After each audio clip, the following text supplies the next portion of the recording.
All right, friends and neighbors, welcome back to another networking video. Today we are going to talk a little bit about getting started with Wireshark.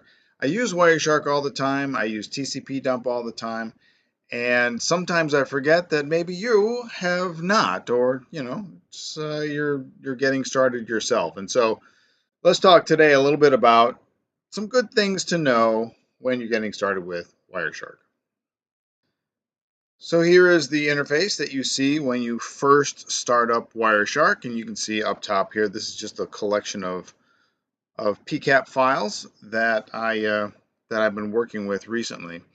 Or, if they're moved, it'll tell you that I can't find it. Now, first of all, I suppose maybe it's appropriate to say what's a PCAP file or a PCAP-NG file. Well, that is the default format for a Wireshark file. Now, the bummer about that is that there are only a couple of programs that know how to decode that. So if you save in a PCAP file format or a PCAP-NG, it is not readable. So you can't open it with, say, a text editor or something like that and look at the actual packets. And this is also why you see some of my names are text files. And that's because you can save Wireshark files in multiple formats. We'll show you that here in a second when we do a capture. Okay, so a couple of formats you can use. And down here, we can see a list of interfaces. Now, it looks like I have a ton of interfaces on this laptop. Well, I really don't. I have two physical interfaces. One would be my wireless interface, and the other one would be my wired connection to an Ethernet network. So 802.11 and Ethernet.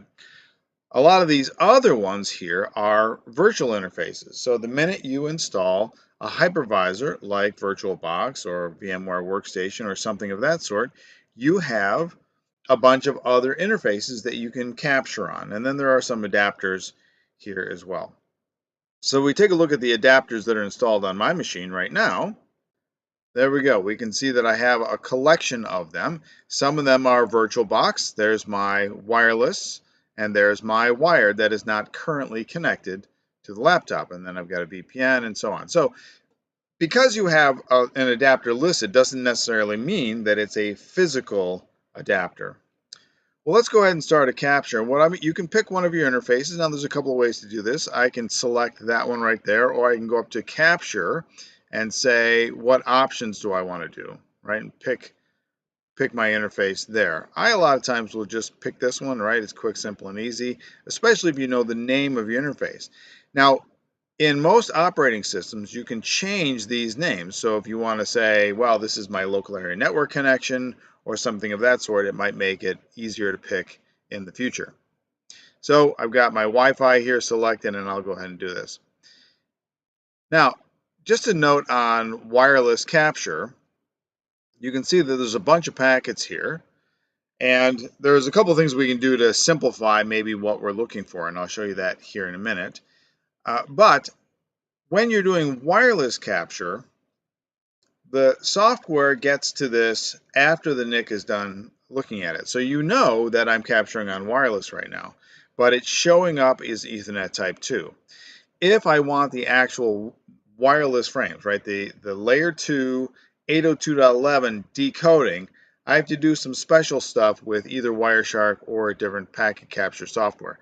So the default that I'm going to get here is Ethernet. So I'm not getting beacons or probe requests or acknowledgments or any of that stuff associated with 802.11. So we have to realize that.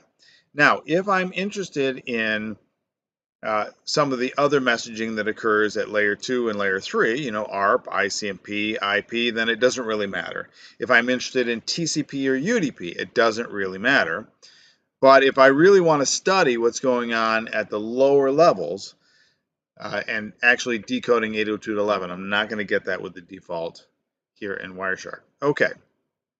So the first thing that we'll notice is that we've got this interface here, and I always like to arrange my interface this way, right? So I've got packets on the top. I have the decode for an individual packet, right, here in the middle. And at the bottom here, this is the hexadecimal representation of an individual packet. Now, you can rearrange this. You do not have to have your interface like that.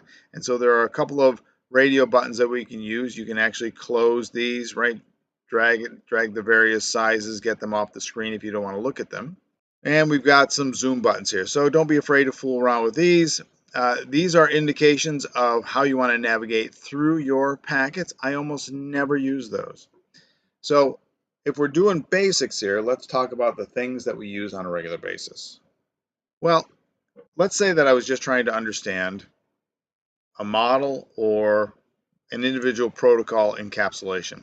So if I go all the way up to my first packet here, and we see the packet numbers, by the way, on the columns here, you can rearrange these. If you right click on this, you can determine or show which things you want to see and how you want your columns arranged. These are also resizable, right?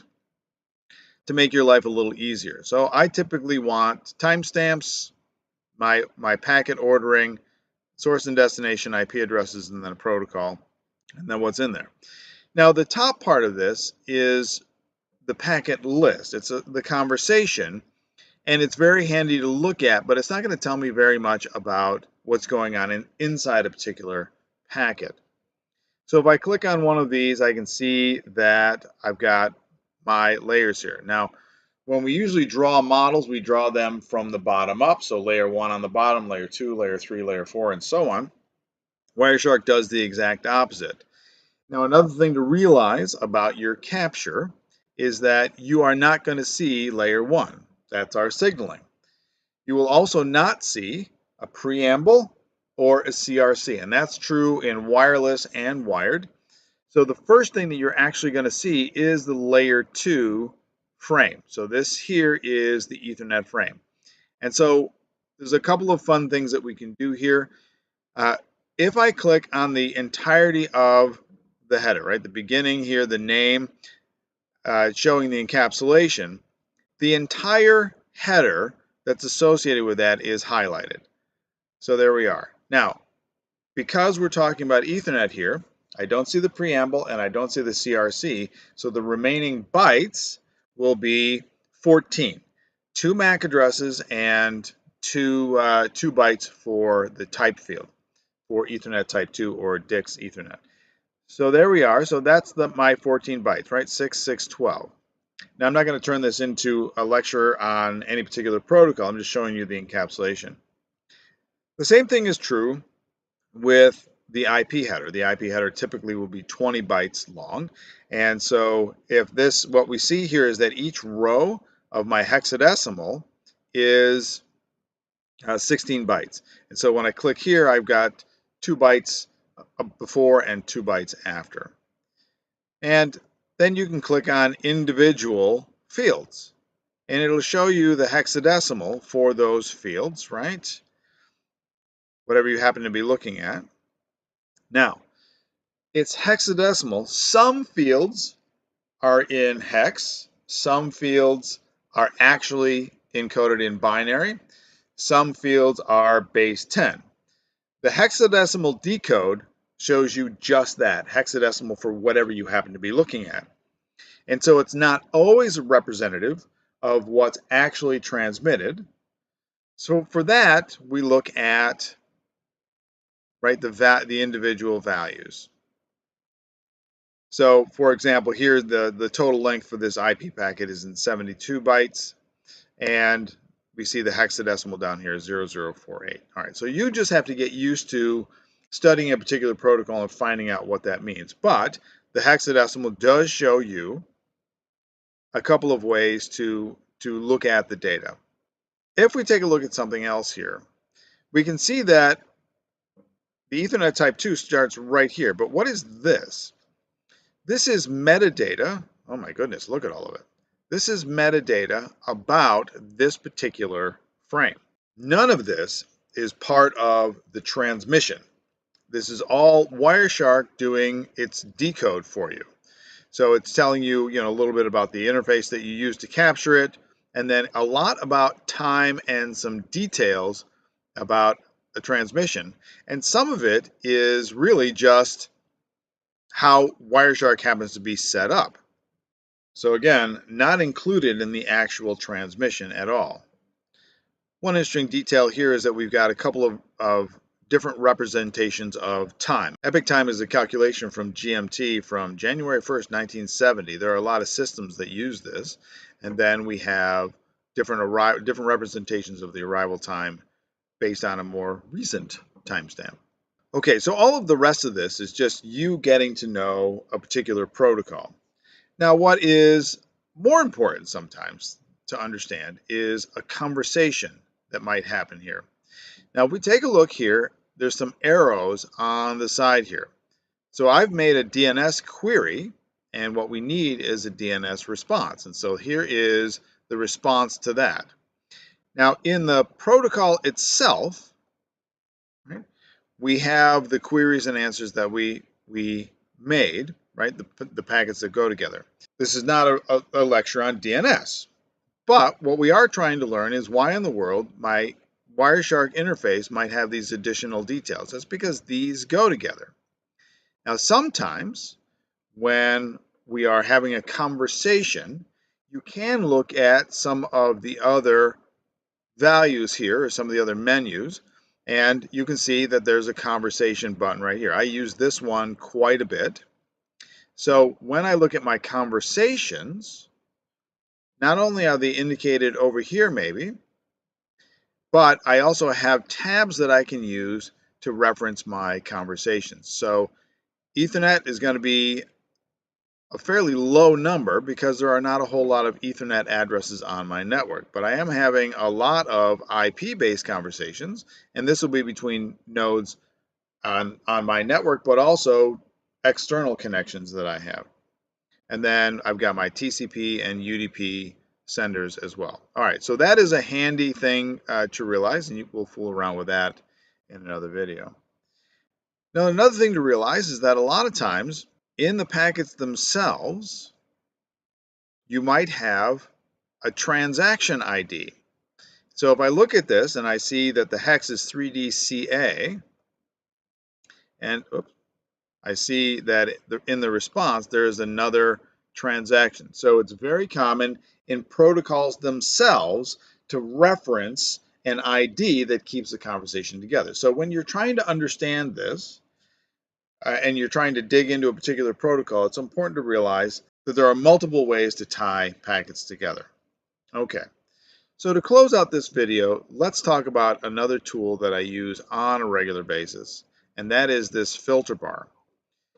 Now, without getting into complex sorts of filters, there are a whole bunch. I mean, Wireshark has a tremendous number built in, so I'll just show you a couple of ones here. First of all, I could do something very simple like IP, right? Now, green is good. That green means that you got the syntax correct. Now, if I just do IP, I've done a filter, and I can see down here in the bottom, it's small numbers, but you can see that my packet count continues to rise here, but the packets is 2367, but the number of IP packets is 2263. That means that when I did this filter, I excluded some items that were in this, things that did not have an IP header. So maybe if I do something like ARP, oh, here are a whole bunch of messages that don't actually have an IP header. You can see that my encoding or my encapsulation actually changed. And so that's important to realize that sometimes there is a direct impact on what you're seeing when you use the filter bar. A little bit of practice will reveal to you the best ways to get what you want. All right, so we can do very general things. By the way, I've got these two buttons right here. I still have a live capture going. And so Wireshark piles on the end. You can scroll in real time. You can see the packets are scrolling away there. And here's the bottom value. But I still have a filter applied, so I click the little X, it gets rid of my filter. And you can see the packets scrolling by. Okay, so let's stop our capture. So now we've done all this capture here, and maybe we'll do one more filter. It's very, very handy. You can see that if I do IP, there are other ways to complete each one of these. Now, other examples would be TCP, right? UDP, whatever you happen to be looking for. So you have these very general filters. But you can also filter based on a particular source or destination, or just whether something is present. So there's a source. I could do ip.source, and then we want to do equals equals, right? Standard coding stuff, and maybe 172, I don't know. Well, we see one right on the screen here, 172.16.1.4, right? And you can see that it turned green, so I've got the syntax correct, and now if I just hit enter, this is applied. And now out of 2641 packets, I'm only displaying 380. Now I could change this and try to look for a destination, right? The syntax is correct. Now this is a particular source machine, so it was never receiving traffic. But I could also say, what if I just want this particular address in either the source or the destination? I could do ADDR. And that just says, if it's there, tell me about it, right? There we go. Now, notice here that the number displayed is 380. We already saw that it was never a destination. It's only generating traffic.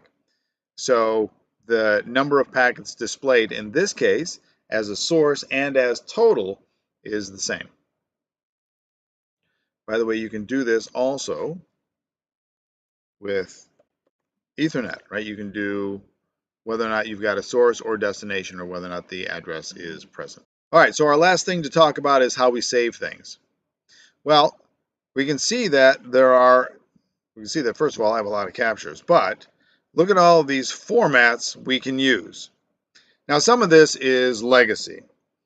The two kinds of formats that I use more than anything else, and far and away more than anything else, are the PCAP NGs. That's the default. You can see that right here.